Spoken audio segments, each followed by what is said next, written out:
পাকন পিঠাটার মানে ময়দাটা ময়ম দিয়া নিতেছে ঘি দিয়া, অল্প একটু নুন দিয়া আর চিনি দিয়া ভালো করে ময়ম দিয়া মাইখা নিব।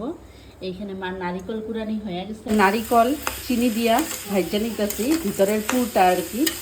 এটার মধ্যে এলাইচ দিয়া দিব আর চিনিটা দিয়া তো মাইখাই নিছি নারিকলটা। আস্তে আস্তে গ্যাস কমায় কমায় ভাজুন, নাহলে লাল হয়ে যাবে অনেক তাড়াতাড়ি, নারিকলটা মজবো না।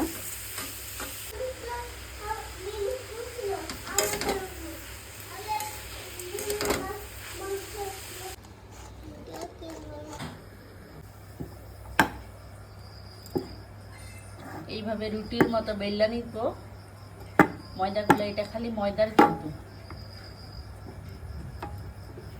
আমার ঘরে চাটকিটাও আছে, আবার ভাইবোনের চাটকি নাই, কিন্তু আমার মার অভ্যাসটা খুব খারাপ, থালের পিছনে বেললে খুব আরাম পায়, থালের পিছনে।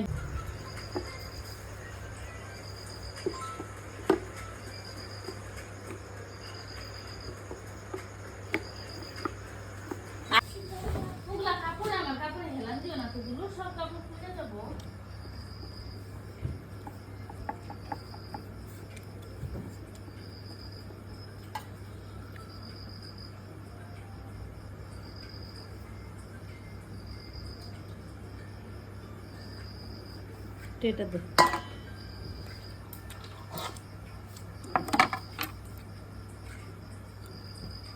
এই যে এইভাবে মুখগুলো একটু যেতে যেতে দিলে তাহলে তেলে দিলে আর খোলার ভয়টা থাকে না। এই যে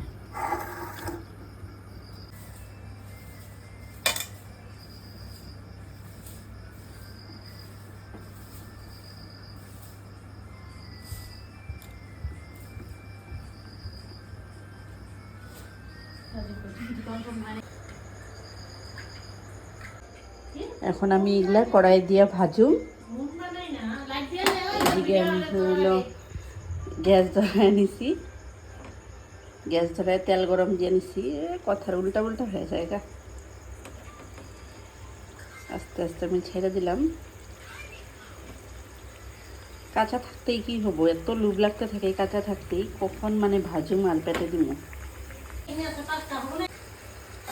এই যে বৃষ্টির দিনে লাল লাল করে কড়া করে ভাজা পাকন পিঠা, এইটারে আবার দুধেও জাল দেয় কিছুটা, খুব স্বাদ লাগে।